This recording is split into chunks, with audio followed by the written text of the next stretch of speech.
Hello again, grade 12s. Welcome back to another video lesson. So we're going to start off by just going over the exam questions that were given to you for homework. So we'll start with number 1. So you were given a table with letters A to F, which represented 6 organic compounds. So from A to F. So it says, write down the letter that represents the following. So it asks you for alkanes, alcohols, IUPAC names, structural formulas. So I think when you approach a question like this, the best way to essentially go about answering it, I believe, would be to list the homologous series for all 6 of them, because that obviously is key in identifying them and also figuring out names and all of those things. So if we look at A, okay, it ends in diene, so that must be an alkene. If we look at ethyl propanoate, that's an ester. If we look at propan-1-ol is an alcohol. If we look at the one with Br, we know that that's a haloalkane. We can see that E is just a regular alkane.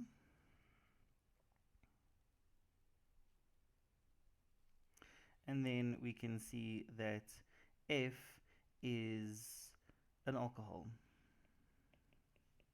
Okay, because it has that hydroxyl group. Okay, so the first question then says, write down the letter representing the alkane. So the alkane is clearly just one alkane, which is E. Then it asks for the alcohol. There's 2 alcohols.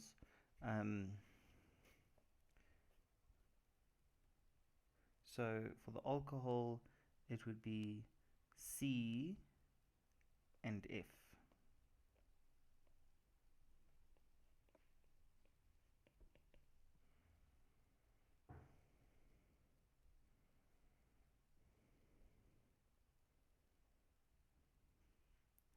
Okay, then the next question says, write down the IUPAC name of E and of D. Okay, so E is quite easy. They've already given you the formula, the structural formula. So you will have your 4 carbons, which is going to be bute. So E is just butane. Okay, then D, they give you the condensed structural formula. So the best thing to do is to start by writing out the structural formula. So it starts with CH3. So we have CH3, CH2 3 times, and then CH twice. Okay, so we're going to have C with 1H and C with another H, CH2 Br. Okay, so clearly there is something a bit odd at play. So hopefully when you were going through it, so let me just fill in all my hydrogens. When you were going through it, you would have noticed, well, it doesn't make sense, because if you look here, these carbons don't follow the octet rule. However, and they don't, you can't add your own hydrogens. So that must mean that there must be a double bond here. Okay, so that's quite a important thing to take note there. So it's still a alkyl halide, or in this case it wouldn't necessarily be a haloalkane, but rather a haloalkene. Okay, so this is something that you can be asked as well. Okay, but all the rules for naming still apply. Okay, so we identify the longest carbon chain. So I can see that I have 1, 2, 3, 4, 5, 6, 7. Okay, I'm going to number closest to the functional group. Now, the double bond would take precedence over the BR because the BR just acts as a substituent, but you can still, regardless, you would still get the smallest numbers by numbering closest to the BR anyway. Okay, so if we have a look here, you'll see that now, just like you name all your substituents first. So when you're naming this, you would start with where bromine is because it's a substituent. So because it's at the first carbon, you will start by saying 1 dash bromo. And then because it's 7 carbons, it'll be hept. And then you have to tell me where the double bond is. So it's hept 2-ene. So you can make a star at this one because it is something that you can be asked for, and nothing changes in terms of the rules either way. Okay, it would just still be an alkyl halide, or in this case a haloalkene. Okay, then for 1.3.1 it says write down the structural formula of C and of A. Okay, so C is propan 1-ol. Okay, so the easiest thing is to start with our prop carbon chain, which is 3, and then because it's 1-ol, we'll just put it on that first carbon.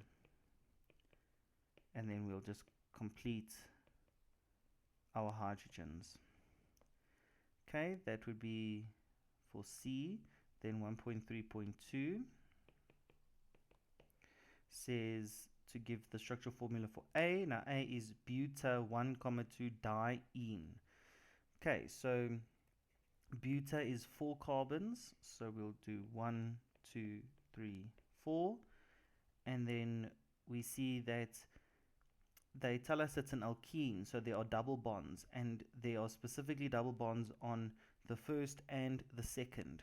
So we're going to go, well, the first would be there, the second would be there.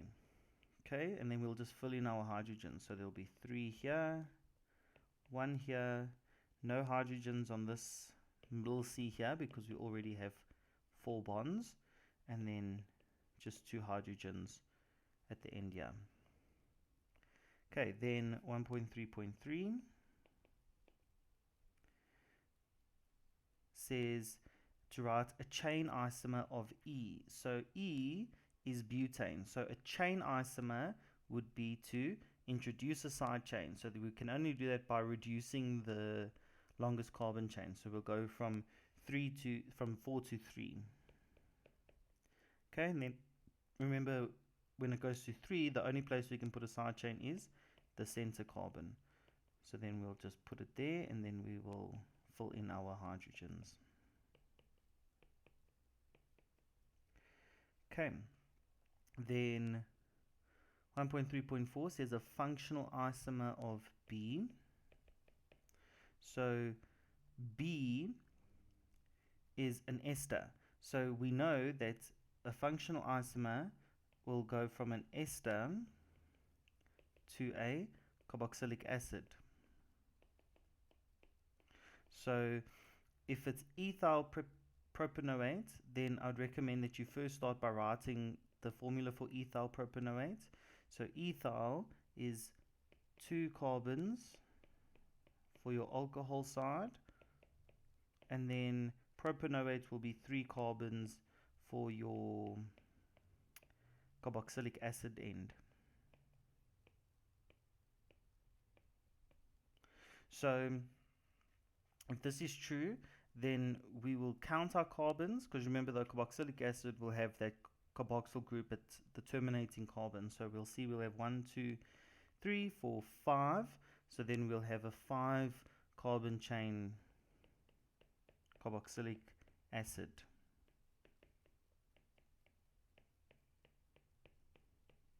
And the reason why it's also important that you start off by drawing the original structural formula is because now you can also double check that you have the right number of each compound, of each atom. So you have 1, 2, 3, 4, 5 carbons, 1, 2, 3, 4, 5 carbons, 2 oxygens, 2 oxygens, and you have 1, 2, 3, 4, 5, 6, 7, 8, 9, 10 hydrogens, 1, 2, 3, 4, 5, 6, 7, 8, 9, 10 hydrogens.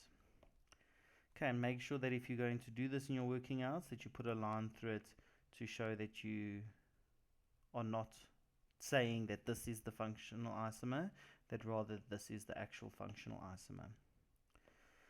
Okay, then moving on to question 3. So question 3.1 says draw and give the IUPAC name for the functional isomer of propanoic acid. Okay, so for 3.1, there are 2 functional isomers for propanoic acid. So you could either, so if you start with propanoic acid, you'll notice that propanoic acid is 3 carbons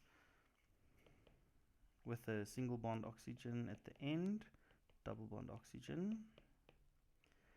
Okay, so either you can move the double single bond to the central carbon, and by doing so you'll have the following formula: C for double bond O's, single bond O, C,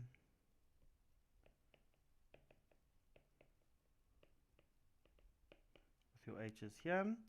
So in this case, if you did it like this, then you would have 1 carbon for your alcohol group and 2 for your carboxylic group. So that would mean that you would have methyl ethanoate.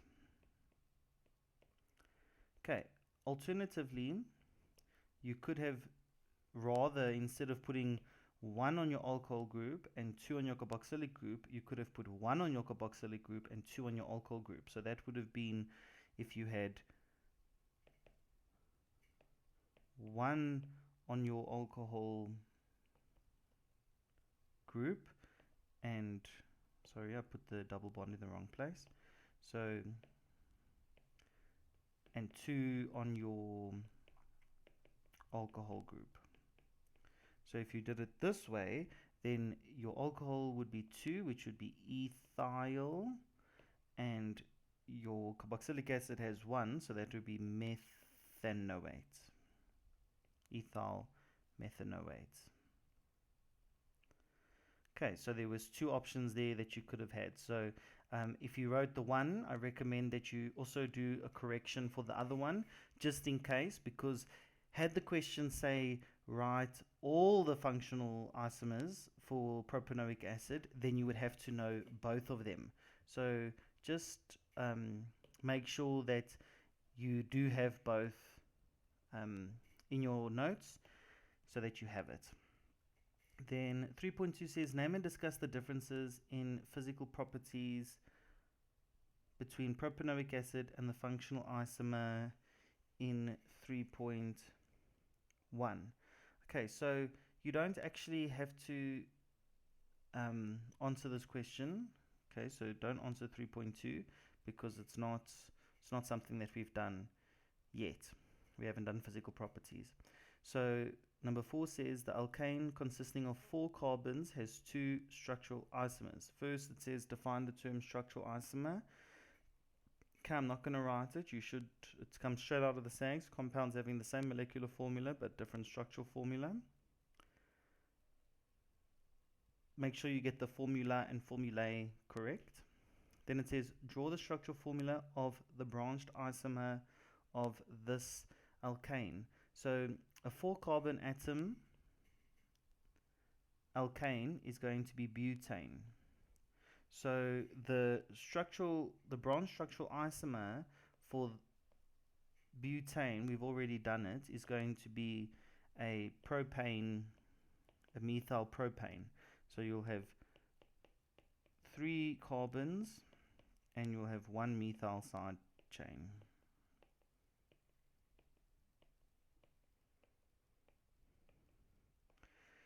Okay, then question, this was 4.2. Then question 5 says consider the organic compounds represented from letters A to D. So I think again it's just important. So let's read. It says compound A is prepared from a substitution reaction involving an alkane. Write down the name of this alkane. Okay, so this isn't really something that you really have to know, but if you think about it, it's prepared by taking the original alkane, replacing one of the hydrogens with this bromine, which means that the original alkane is just the alkane that you see, which is ethane. So although it's not really something that we're doing right now, we'll learn more about that when we do the reactions.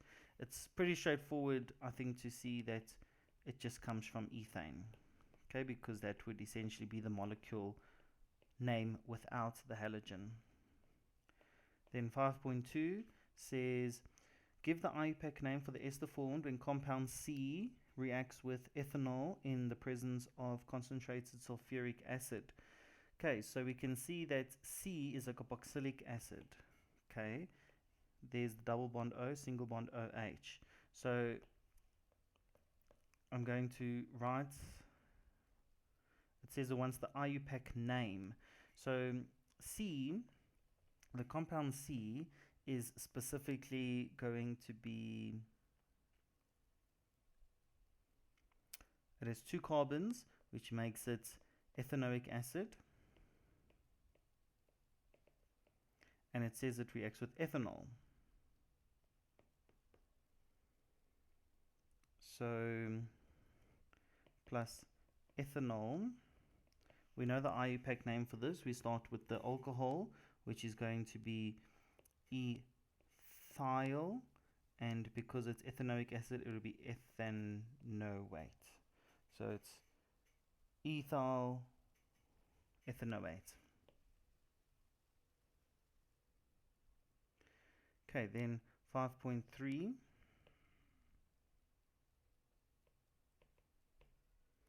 5.3 says, write down the structural formula for the chain isomer of D, which has 3 carbon atoms in its longest chain. Give the name of this isomer. Okay, so compound D, we can see is just going to be a basic CH3, CH2, CH2, CH2, CH3.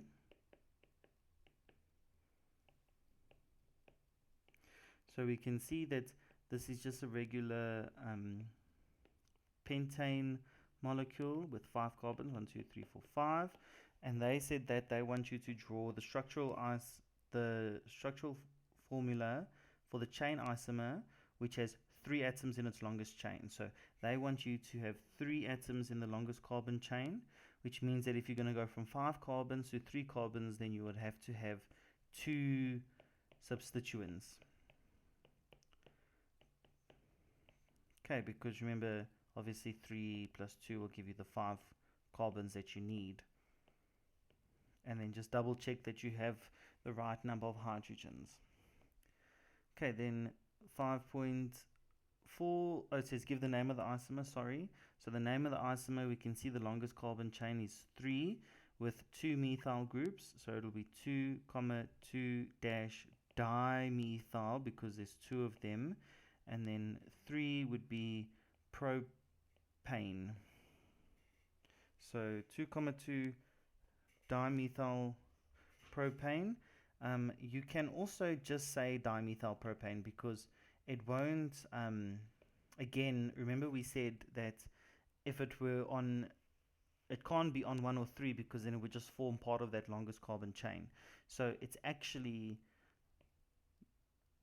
dimethyl propane. You don't have to state which carbons it's on. Okay, and then 5.4 says give one useful compound B. Okay, compound B, if we look right at the general formula, it's C8H18. Now 8 times 2 is 16, which means that the general formula must be CnH2n plus 2, which is just an alkane, and an alkane is just used for fuel. Okay, but again, that's something that we'll discuss in detail when we do reactions. Okay, sorry, I spelled fuel wrong. It's F-U-E-L. Okay, that's the answer to that. Then question 8 says, give the IUPAC name for the following substance. So we can see that there is a halogen, there's a chlorine there. Is there any other halogens? No. Longest carbon chain is 4, and I'm going to number closest to the substituent, which is 1, 2, 3, 4, which would then make the substance 2 chloro 2 dash chlorobutane.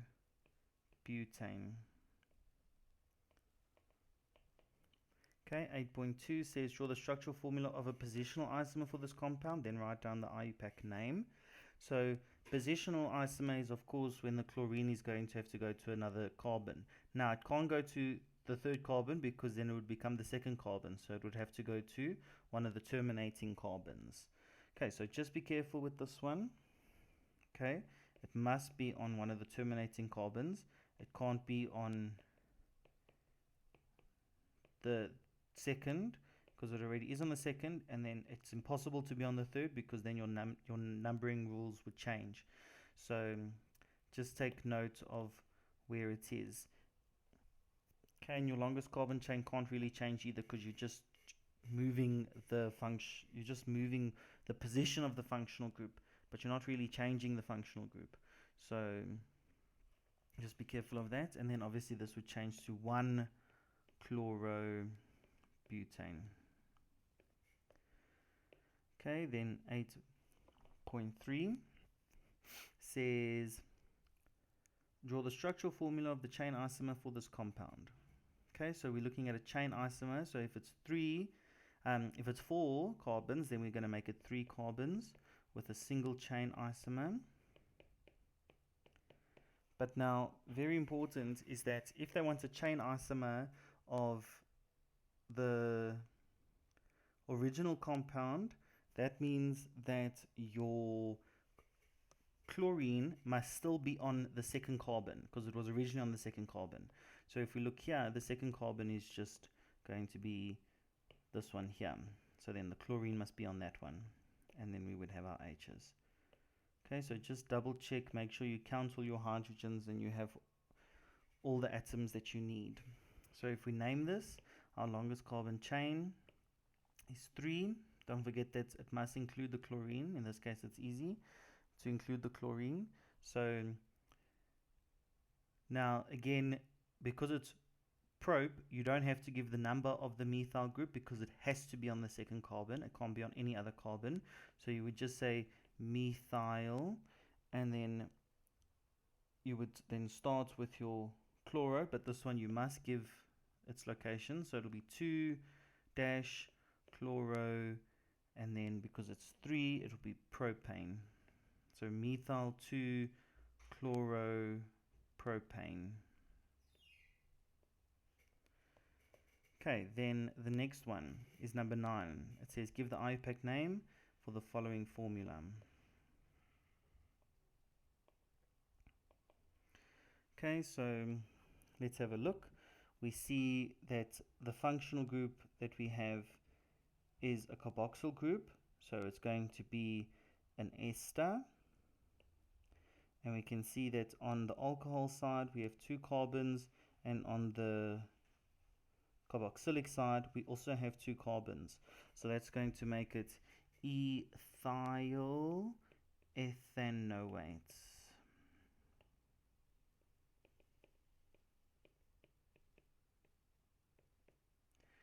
Then 9.2 says to draw the structural formula of a functional isomer for this compound. Write down the IUPAC name of that isomer. So again, if it's going from an ester, a functional isomer would transform it into a carboxylic acid. So hopefully now you're picking up on the functional isomer, because it's quite straightforward. You just count your carbons: 1, 2, 3, 4 carbons, which would make it a 4-carbon carboxylic acid.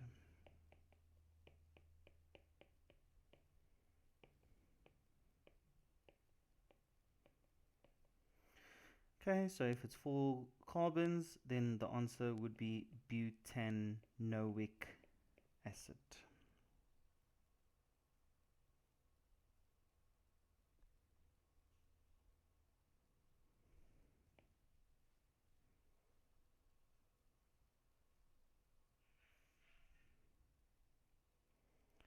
Okay, so moving on. 9, question 10 says give the IUPAC name for the following formula. So we notice that it is an alkene. It has 2 double bonds. So the longest carbon chain is 4 carbons. We'll number with the smallest carbon, the smallest numbers, so we can see it's at carbon 1 and carbon 2. So with 1 methyl group, so we'll start by naming the methyl. So it will be 3-methyl buta. Now remember, buta is how you, not butane. Okay, it's buta 1,2 diene. Okay, and then 10.2 says draw the structural formula for the functional isomer of this compound. Write down the IUPAC name. So again, you actually won't be able to answer 10.2 because we don't do functional isomers for alkanes. Okay, so don't worry about 10.2. Okay, then you can rule off, you can write the date, and the heading is going to be the physical properties and structural relationships. Okay, so it will be 8 May 25, and we are looking at structural relationships and physical properties.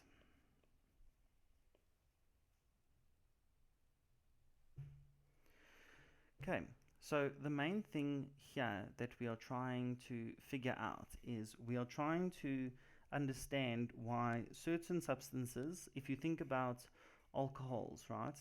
Alcohols exist as liquids, as solutions at room temperature, whereas if we look at alkanes such as ethane, they exist as gases.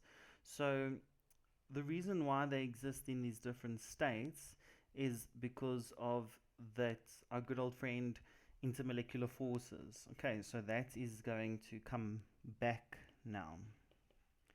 Intermolecular forces. So remember, all your knowledge on intermolecular forces, how to define them, everything that we did in grade 11 is now going to come back. So you must be able to define IMF, you must be able to understand when IMF takes place.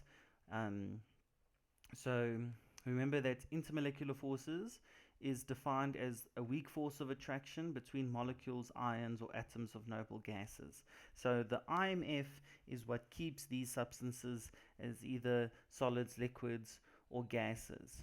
So if you can remember from grade 11, we said that the intermolecular forces is based on whether or not you have polar or non-polar molecules.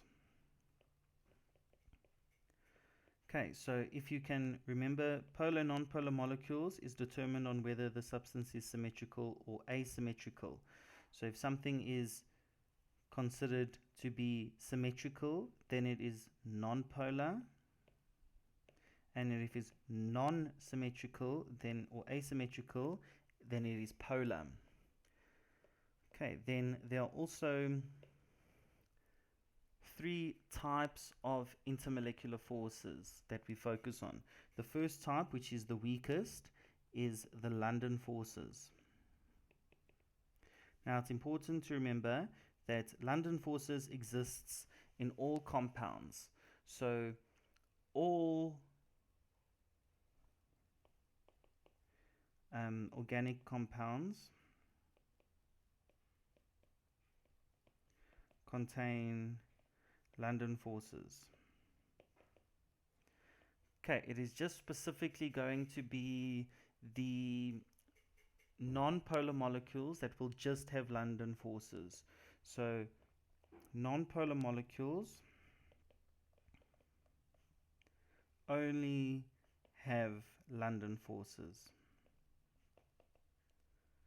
Now, if we think about our polar molecules, all of the hydrocarbons will have only London forces.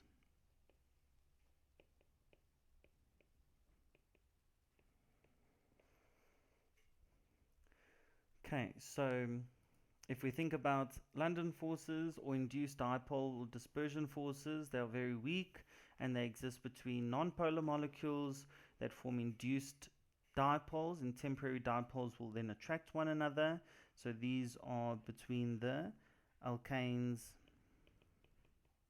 and alkenes. So all alkanes and all alkenes have only London forces, okay, which is obviously going to be the weakest of the forces. Then the second type of force, which is the intermediary one, are the dipole-dipole forces. So now dipole-dipole forces exist in polar molecules. Okay, and we understand that polar molecules are molecules that are asymmetrical. So these molecules, which will have stronger dispersion forces and will form a partially positive side and a partially negative side, are going to be your esters, and the other one is of course going to be the alkyl halides. So that's obviously your haloalkanes and haloalkenes.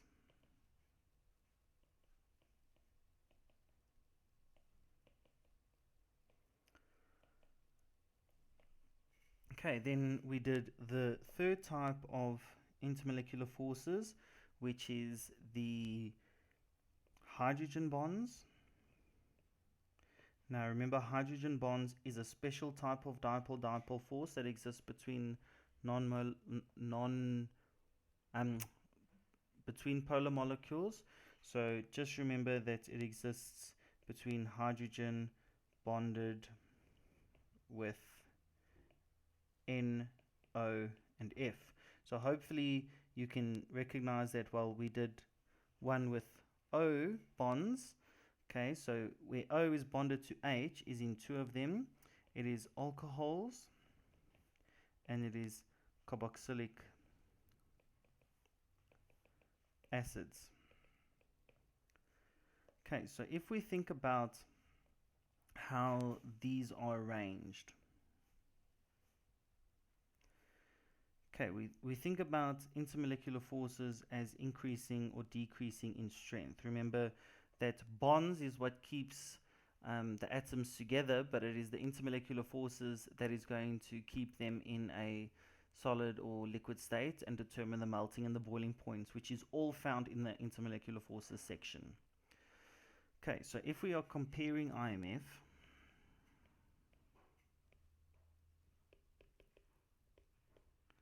we're going to look at it going down. So we're going to increase the strength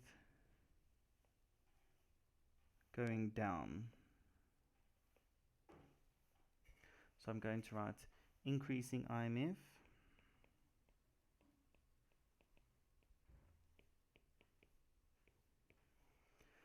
which means more energy needed to overcome forces of attraction. Okay, so remember, if we're looking at this, we would first, the weakest is our London forces. Then we would have our dipole-dipole forces. And then lastly, we have our hydrogen bonds. So the increasing order is going to be our hydrocarbons, because they will only have London forces. Then because alkyl halides are basically still alkanes or alkenes that have just added an additional electronegative element, then we are just, that would be first the weakest dipole-dipole forces, haloalkanes, and then after haloalkanes will come the esters. So the esters are stronger than haloalkanes. They are the strongest dipole-dipole forces.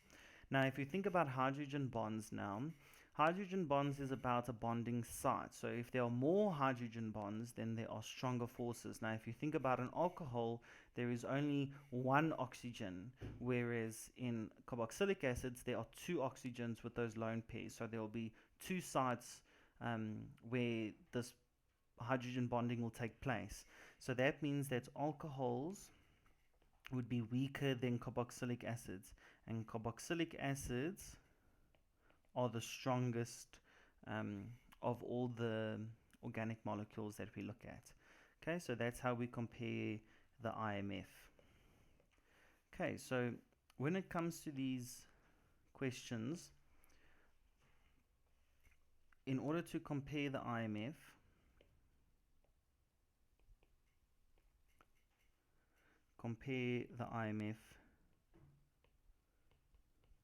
steps. So when we compare the steps for the IMF, we first identify the IMF. So identify, is it London, is it dipole-dipole, or is it hydrogen bonds? Okay, then you are going to figure out, you will discuss the differences in the compounds going in the following order. So the differences would go in the following order of priority. The first one would be the type of functional group. So if the difference is the type of functional group, then you'll just use the thing that I just showed you above here in order to figure out what the difference is between them. Okay, let me maybe move this up because there is still a bit of space. Okay, so there can be the type of functional group.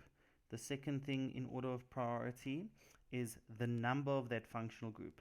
So if the functional group is the same, then we look at how many OH functional groups are there, okay, or how many double bonds are there. So if we are looking at the same functional group, then we look at the number of that functional group. Okay, then if the functional group specifically with chains, we look at chain length. So for hydrocarbons, we'll look at the chain length, which is the same as electron density. And then the last one that we will look at is the chain length for branches, right, or side chains. Okay, so type of functional group we've already done. Number of functional group, I hope makes sense. Okay, I'm just going to make a little note here. I'm not really going to do too much in that. Obviously, if we have more functional groups, then we have a stronger IMF. Okay, that should be pretty straightforward. So when we talk about the other two, I'll even put an example here for this one. So it would be like if we had something like that, or something like that, where the one we have one hydroxyl group and the other one we have two hydroxyl groups. Okay, but now when we look at chain length, electron density, and chain length branches, okay, we start firstly with the electron density in the actual length of the carbon chain. So the greater number of carbons,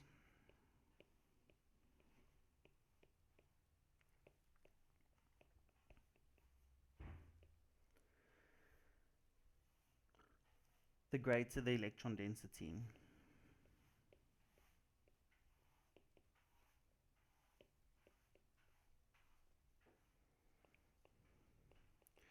Which means that it's going to increase the IMF because there's a greater density of electrons, which means that there's a greater chance of having temporary dipoles. So if we're looking at how IMF is going to increase,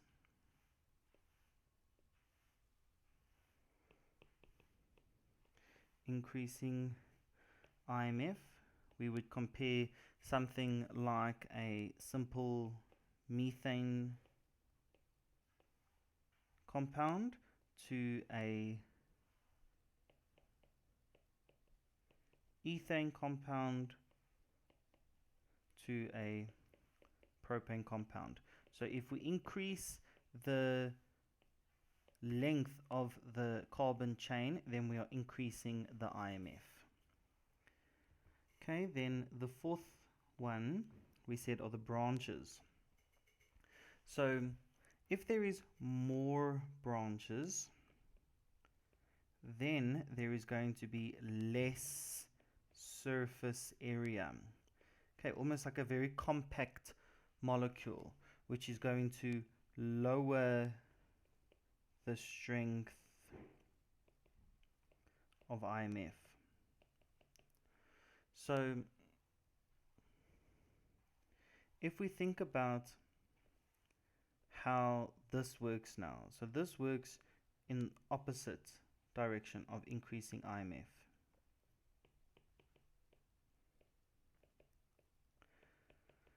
So if we compare something like if we have a carbon chain, so let's say we have 5 carbons and all 5 carbons are in one long chain, 3, 4, 5.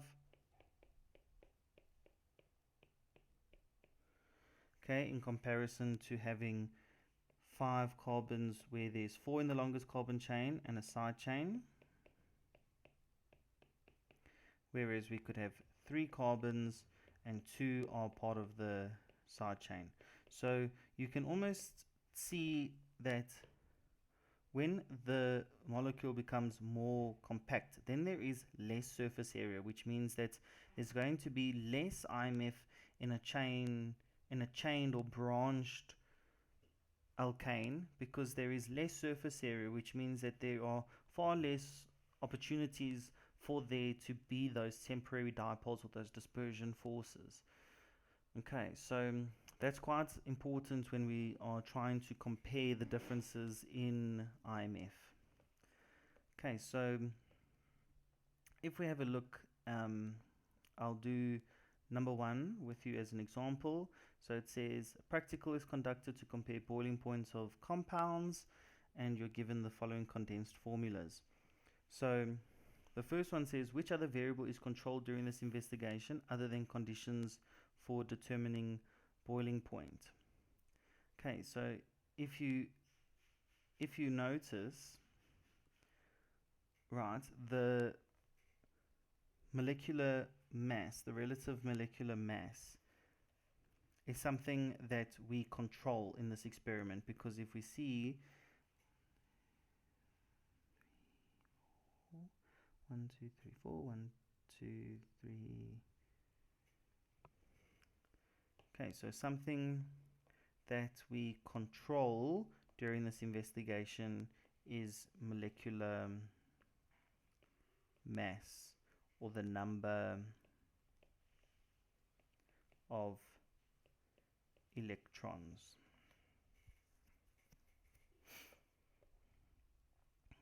Okay, so they all have different functional groups, but we still control the molecular mass because it's something that we can actually use. Okay, and we notice that they are pretty similar to one another, right? They're not far apart whatsoever. So it says, formulate an investigative question for this investigation. So what we're trying to do is you're trying to establish a relationship between two things.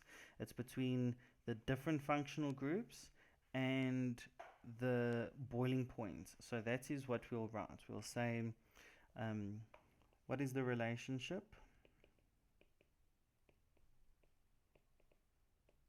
between the two variables? So it's between the type of functional group or homologous series and the boiling point.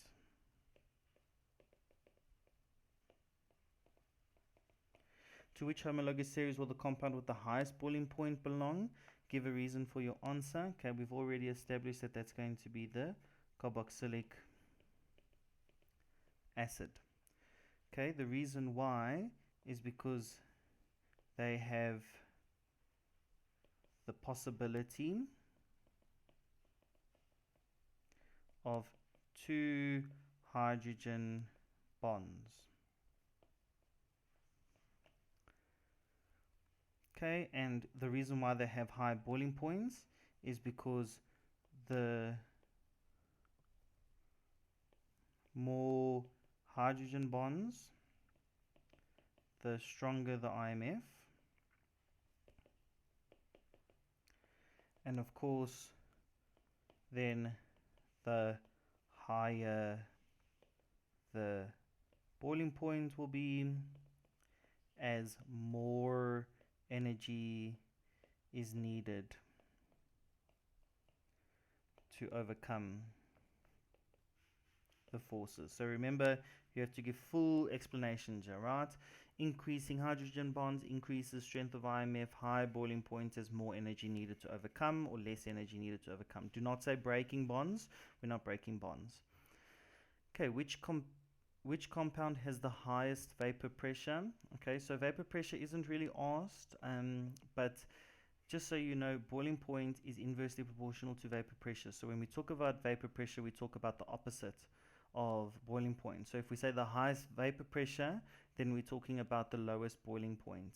So if we look at this substance here, okay, we have two oxygens here, so that must mean that this is going to be a carboxylic acid, which makes sense. It has the higher boiling point. The one with the lowest boiling point is this one here, which I can clearly see is the alkane. Okay, so the answer to this question, the one with the highest vapor pressure, is the one with the lowest boiling point. So that would be D. So the reason why is because it has the lowest boiling point.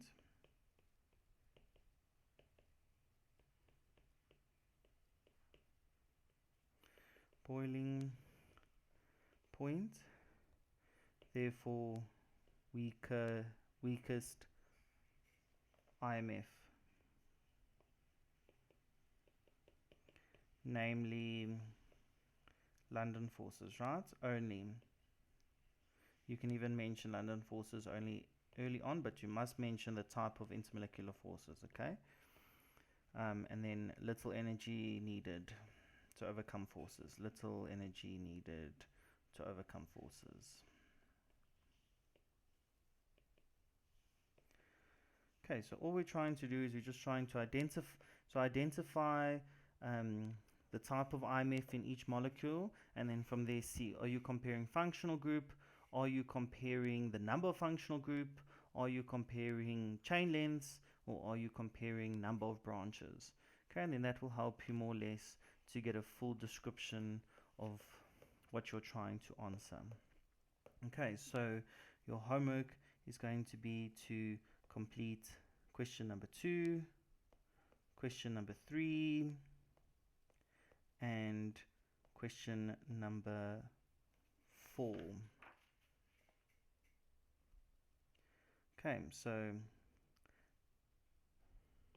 that's all that you're going to need to do, and then we'll go over the corrections. So make sure that if you need to revise over IMF and all the stuff that we did last year, then you do so, okay? Because all of those ways that we explain the differences in melting points and boiling points and increasing in strength and decreasing in strength and the energy needed to overcome forces, and all of those are going to be in this section. Okay, so I hope that you found this lesson valuable, and I will see you on the next one.